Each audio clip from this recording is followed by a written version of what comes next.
Hi friends, അപ്പോൾ ഇതാന്ന് ഷോളിന് എങ്ങനെ സ്കാലപ്പ് ചെയ്യാമെന്നാണ് കേട്ടോ കാണിക്കുന്നത്. അപ്പോൾ ഇതാ ഒരു കാർഡ്ബോർഡിൻ്റെ പീസ് എടുത്തിട്ട് ഡ്രസ്സിൻ്റെ ഉള്ളിലൊക്കെ വരില്ലേ, അതെടുത്തിട്ടാട്ടോ ഞാൻ ചെയ്തത്. അതെടുത്തിട്ട് ഇങ്ങനെ നമ്മളെ സ്കാലപ്പ് ആ ഷേപ്പില്ലേ അതേപോലെ തന്നെ കട്ട് ചെയ്തെടുത്തുട്ടോ. എന്നിട്ട് ഇത് ആ ഷേപ്പ് വരച്ചെടുത്തു. ഞാൻ നമ്മളെ സിംഗർ മെഷീനിൽ ഇതാ നമ്മൾ പീക്കൊക്കെ ചെയ്യൂലേ ആ സ്റ്റിച്ചിൽ ഏറ്റവും ഇതിലുള്ള സ്റ്റിച്ച് കേട്ടോ, ടൈറ്റുള്ള സ്റ്റിച്ച് 0-ൽ വെച്ച് കൊടുത്തു കേട്ടോ. പിന്നെ നമുക്ക് വിഡ്ത്ത് വേണമെങ്കിൽ എത്ര നിങ്ങൾക്ക് വീതിക്കനുസരിച്ചിട്ട് വിഡ്ത്ത് ചെയ്ത് കൊടുക്കുക കേട്ടോ. എന്നിട്ട് ആ ഷേപ്പിലൂടെ അങ്ങനെ എൻ്റെ അടുത്ത് ക്യാൻവാസ് ഉണ്ടായിരുന്നില്ല കേട്ടോ, നമ്മൾ ആ സ്റ്റിഫ് മാതിരി താഴെ വെക്കൂലേ ആ സംഭവം ഉണ്ടായിരുന്നില്ല. അപ്പോൾ ഞാൻ ന്യൂസ് പേപ്പർ വെച്ചിട്ടാട്ടോ അഡ്ജസ്റ്റ് ചെയ്തത്. ന്യൂസ് പേപ്പർ വെച്ചിട്ട് അതിൻ്റെ മേലെ കൂടെ ഒന്ന് സ്റ്റിച്ച് ചെയ്ത് കൊടുക്കുക കേട്ടോ.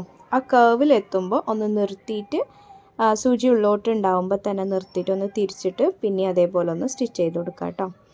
നിങ്ങൾക്ക് ഒന്നും കൂടി തിക്കിൽ വേണമെങ്കിൽ ആ സ്റ്റിച്ച് ചെയ്ത് കഴിഞ്ഞ ശേഷം പിന്നെ അതിന്മേ കൂടെ തന്നെ ഓരോ സ്റ്റിച്ചും കൂടിയും കൊടുത്താൽ നല്ല തിക്കായിട്ടുണ്ടാവും കേട്ടോ.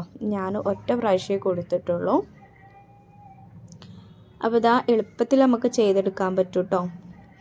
ഞാൻ കഴിഞ്ഞ വീഡിയോയിൽ പറഞ്ഞിട്ടുണ്ടായിരുന്നു ഇതിൻ്റെ ഫസ്റ്റ് സ്കാലപ്പാണെന്ന് കേട്ടോ. ഷോളാണ് ഞാൻ ഫസ്റ്റായിട്ടാണ് ചെയ്യണത്. അതിൻ്റെ ചെറിയൊരു ഇതൊക്കെ ഉണ്ട്. ഫസ്റ്റിലൊക്കെ കണ്ടില്ലേ, കുറച്ചൊക്കെ വളഞ്ഞു പോയിട്ടുണ്ട്. പിന്നെ ശരിയായിട്ടോ. നടുക്കൊക്കെ ഫസ്റ്റിൽ ആ 2-3 എണ്ണേ ഉള്ളൂ കുറച്ച് ഇതായിട്ട്. പിന്നെ നല്ല ഭംഗിയിൽ തന്നെ കിട്ടിയിട്ടുണ്ട് കേട്ടോ.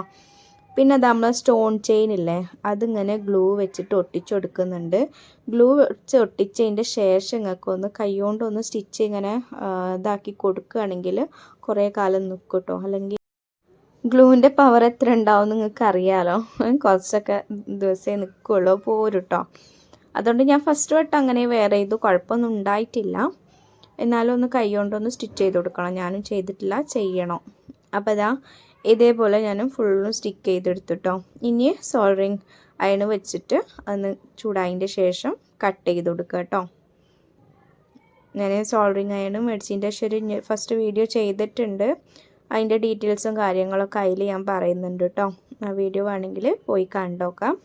പിന്നെ ഈ ഡ്രസ്സിൻ്റെ സ്റ്റിച്ചിങ് ഒരു വീഡിയോ ചെയ്തിട്ടുണ്ട്. പിന്നെ ഇതിൻ്റെ ആ ടോപ്പിനിൽ ചെയ്ത ഹാൻഡ് വർക്ക് നോർമൽ നീഡോട് സിമ്പിളായിട്ട് ചെയ്യാൻ പറ്റുക വർക്കാണ്, അതും ഞാൻ ഇട്ടിട്ടുണ്ട് കേട്ടോ.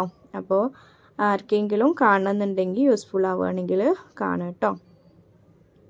അപ്പോൾ അതാ ഈ വീഡിയോ നിങ്ങൾക്ക് യൂസ്ഫുൾ ആണെന്ന് തോന്നിയിട്ടുണ്ടെങ്കിൽ ഒരു ലൈക്കും കൂടി ചെയ്യട്ടോ. പിന്നെ അതിൽ ആരെങ്കിലും പുതിയതായിട്ട് എൻ്റെ ചാനൽ കാണുന്നുണ്ടെന്നുണ്ടെങ്കിൽ സബ്സ്ക്രൈബ് കൂടി ചെയ്ത് കാണാം കേട്ടോ. അപ്പോൾ ഇതാ ഫൈനലായിട്ട് ഇങ്ങനെ ഉണ്ടായിരുന്നു. അപ്പോൾ ഇതാണ് കേട്ടോ ഫൈനൽ ലുക്ക്. അപ്പോൾ എന്നോട് ആരാന്നറിയില്ല ഒരു കമൻറ്റ് ഉണ്ടായിരുന്നു, പാനൽ കട്ട് ലെഹങ്ക ചെയ്യുമെന്ന് കേട്ടോ. ഇൻഷാ അല്ലാ ഞാൻ ടൈം കിട്ടുന്നതനുസരിച്ചിട്ട് ഞാൻ ചെയ്യും കേട്ടോ. അപ്പോൾ ആർക്കെങ്കിലും അങ്ങനത്തെ എന്തെങ്കിലുമൊക്കെ റെക്കമെൻഡ് ചെയ്യാനുണ്ടെങ്കിൽ എന്തെങ്കിലും ഇടണമെന്നോ എന്തെങ്കിലും കട്ടിങ് സ്റ്റിച്ചിങ്ങിൻ്റെ എന്തെങ്കിലും കുട്ടികളതായാലും വലിയവരതായാലും ഇങ്ങനത്തെ എന്തെങ്കിലും ഉണ്ടെങ്കിൽ പറയട്ടോ. എനിക്ക് ടൈം കിട്ടുന്നതിനനുസരിച്ചിട്ട് ഞാൻ ചെയ്യുന്നതായിരിക്കും കേട്ടോ. അപ്പോൾ അത് ഞാൻ വേറെ ചെയ്തപ്പോൾ ഉള്ള ലുക്കാണ്. എങ്ങനെ ഉണ്ടെന്ന് കമൻറ്റ് ബോക്സിൽ അറിയിക്കുക കേട്ടോ. ഇതിൻ്റെ സ്റ്റിച്ചിങ്ങും കട്ടിങ്ങും ഹാൻഡ് വർക്കും ഒരു വീഡിയോ ഒക്കെ ചെയ്തിട്ടുണ്ട്. അപ്പോൾ പോയി കാണാം കേട്ടോ.